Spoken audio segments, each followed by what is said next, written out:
so much for being here. I'm Mark Verrett, president of the Covington Heritage Foundation.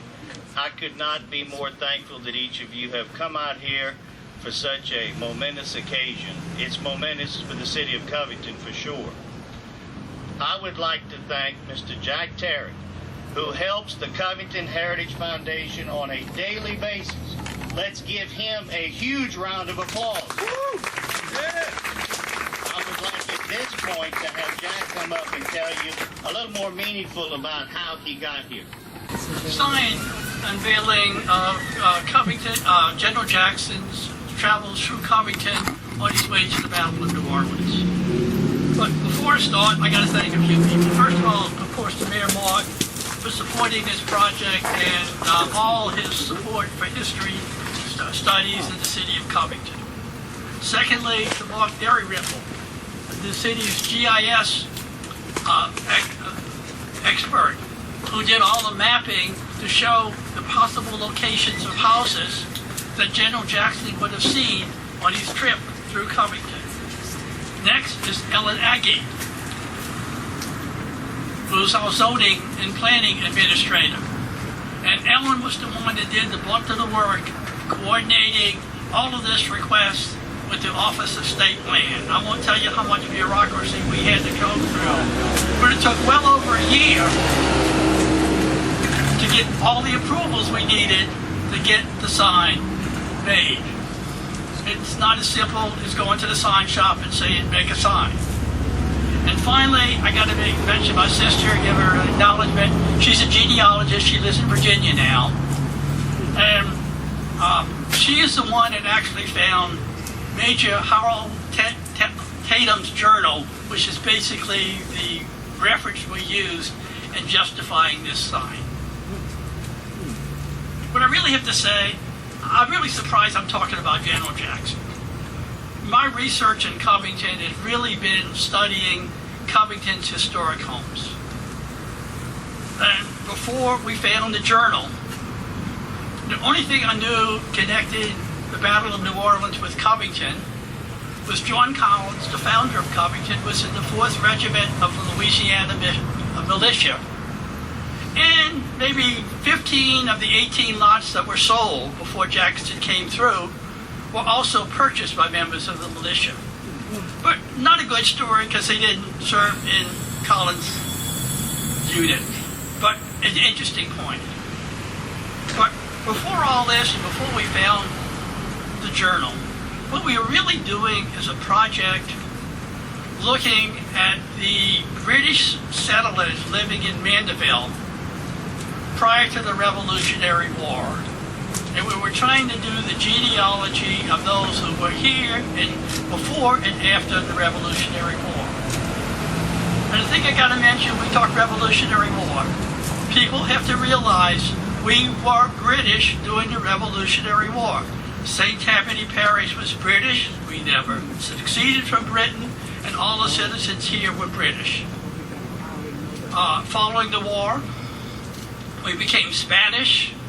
In 1810, the U.S. claimed us from the West Florida Republic, and that's been under litigation now for 200 years, whether or not Jefferson really bought us or not. No, I won't go into that either. But as part of our study, one of the things we were looking at is, well, now the war broke out, Britain couldn't send goods and services to its colonies and people down in Mandeville and Natchez, down the river anymore. How do they supply them? So we were looking at transportation. And we could see the British coming with ships from Mobile, Pensacola, and even Jamaica, through Lake Bourne, into Lake Pontchartrain, and going to Bayou Castile. And from there, you can see people transferring the goods through Lake Pontchartrain, Lake Burepas. There's another little river that flows part of the time up to Manchac, the town on the river, and up to Natchez. So a very interesting thing.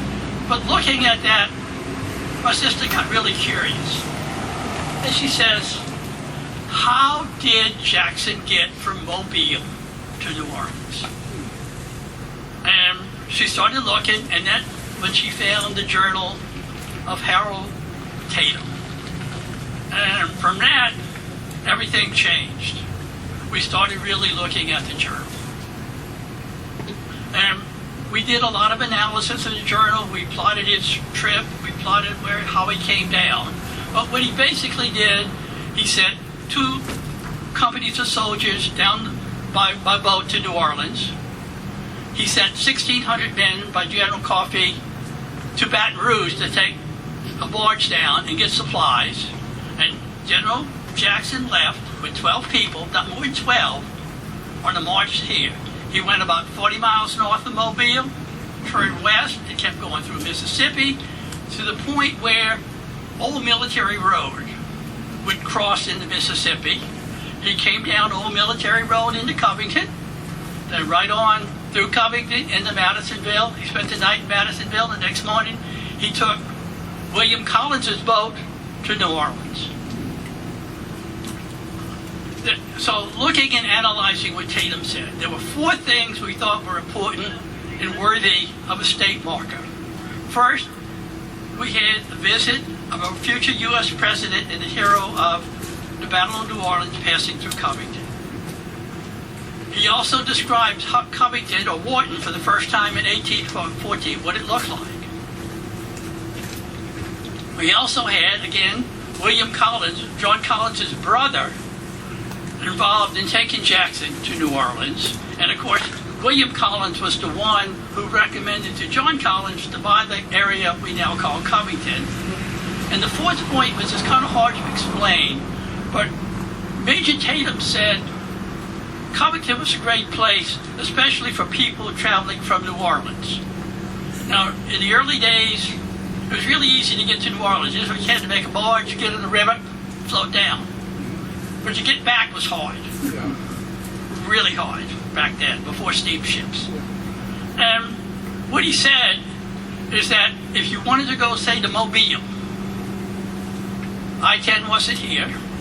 So if you wanted to get there, what you'd have to do is take the Levee Road all the way up to Baton Rouge, cross the river at Baton Rouge, and go across country to Mobile and down to Mobile. But if you crossed the river, the Lake Pontchartrain, that took your trip to Mobile, you were 150 miles closer. So he basically justified why one would buy Covington. So I talked to the city about all this. We proposed this. They agreed, and we went and applied to the state for a historic marker. And I wanted to end with that famous historian from New Orleans. What is it, Johnny Horton? In 1814, we went with Colonel Jackson down the mighty Mississippi. No, he didn't. He came through Covington. We now have a sign to prove it. My name is Mark Dalrymple. I'm the GIS specialist for the city of Covington. And if it looks like I'm sweating, I am. It's hot. And you're right, Jack. He did come through Covington. These are the surveys that you sent me 2 years ago. And I didn't know what I was going to do with these, but these are from the 1840s, about 1840s. And what's significant about these surveys is that it shows military trail. And it has sections on them, township and range sections. So if you have sections, well, what you can do with those is you can rectify those, put them into your mapping data, which is what I do through my GIS, and we can overlay these onto our existing lot data, our road data, city planning data, if you want to do that, and you can see how the historic data on here, lines, coincide with our current city. Well, one thing that we were able to do was trace that actual military road to see where it came into town. This one shows the survey of the trail. Covington's up here, and I'm going to set those up there by the wine so you guys can go and look at them. Make sure here. And this is the trail out of Covington, which was Wharton at that time. So we were able to trace that in our GIS. So now we have locations of where they came in and where they left. Well, we didn't have what he did in town. So Jack Terry, being the investigative sleuth that he is, he tracked down lots of sail, right? Lots of sail through the courthouse at that time, and was able to track down locations where there was buildings, and this corridor right here was the most occupied part of Wharton. So what Jackson said in his memoirs was that there were buildings and that he could see the boats at the landing. So this sign is more than just a pseudo good place to put it because it's in front of this historic place. Well, this is where the most occupation was, and he'd probably passed right through here. So this sign does have some historical reference. But beyond that, there was a lot of maps that we had created. The data is there. So we have now incredible historic data that we can overlay with our current city mapping data to use for future purposes. And so it was really valuable, more than just getting this monument. It's the data that Jack Terry was able to provide that I was able to put in so that we have for generations. I also want to thank Ellen. You did a great job. That's her words that she put on there, and I really thank you for your efforts on this. And that's all I got. Thank you so much for being here, and I hope to meet you all. Thank you. As you're here today, I think you can see that the effort that we actually have in the preserving the character and culture and community of Covington. And there's history that needs to be preserved. And Andrew Jackson, regardless of the political correctonites that want us to think about all of the different things, there is no doubt the 7th U.S. President of the United States coming through here and being a national hero is of historical significance. And Ellen, if you can say just a few words about what we're about to see, we would appreciate it. The words on the sign I cannot take full credit for. Mr. Jack guided me through it, and it's kind of neat because what you're looking at here is the past, and because of Mark, also our future. And I just was kind of the lady who did the work with the state to get everything, so I got the easy job. My only hard part was going to the mayor and asking him to let us spend a couple of $1,000s on a sign. But anyway, I thank you guys for coming. I'm blessed to be part of this. I'm blessed to be part of your city. I'm new here. I moved here in 2020, and everybody makes me feel like I grew up here. So thank you. And I'll turn it over to Councilman Gordon.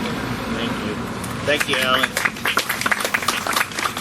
And of course, we could not do any of these events.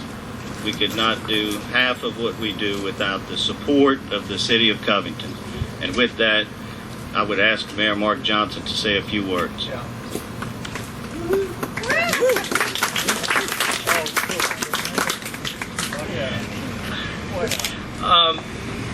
Really want to extend a big welcome to our guests that came from the South Shore to be here with us today.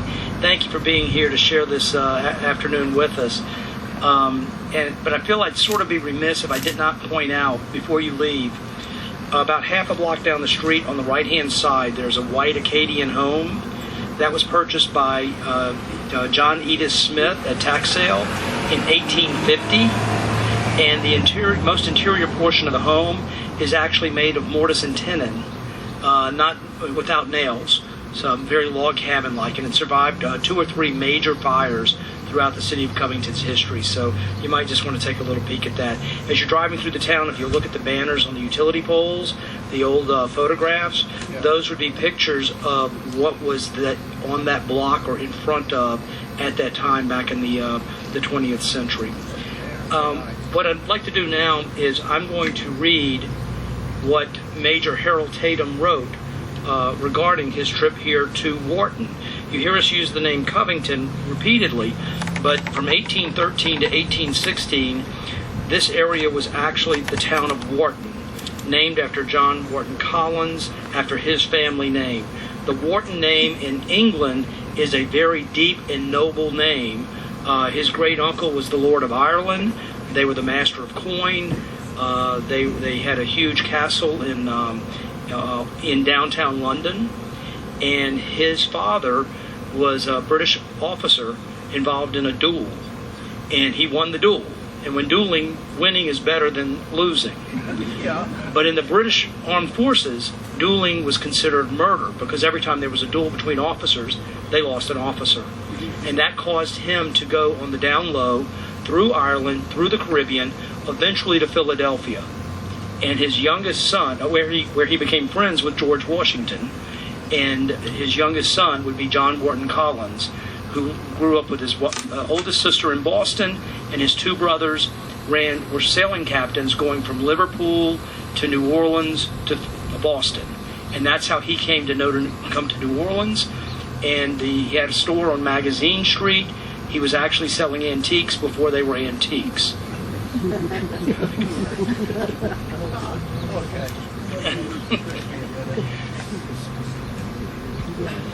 Major Harold Tatum wrote, General Jackson, with his 5 mounted aides, having left Mobile a week before, arrived at Ford's Fort on the banks of the Pearl River north of present-day Bogalusa.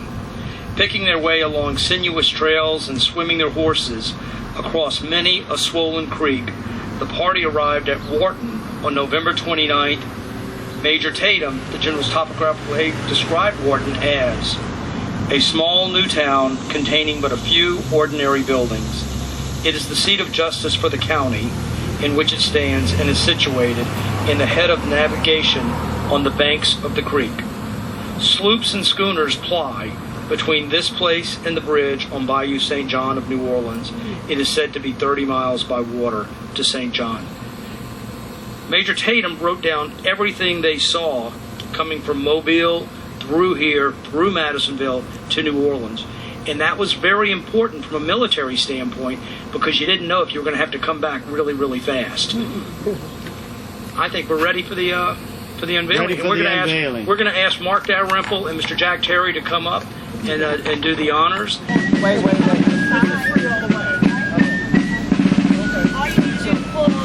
I got 2, 3.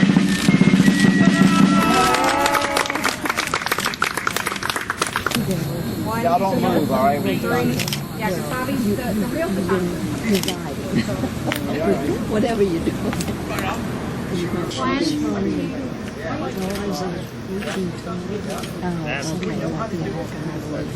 Thank you, man. I appreciate it. 1, 2, 3. Thank you. Thank you so much. Oh, I get it.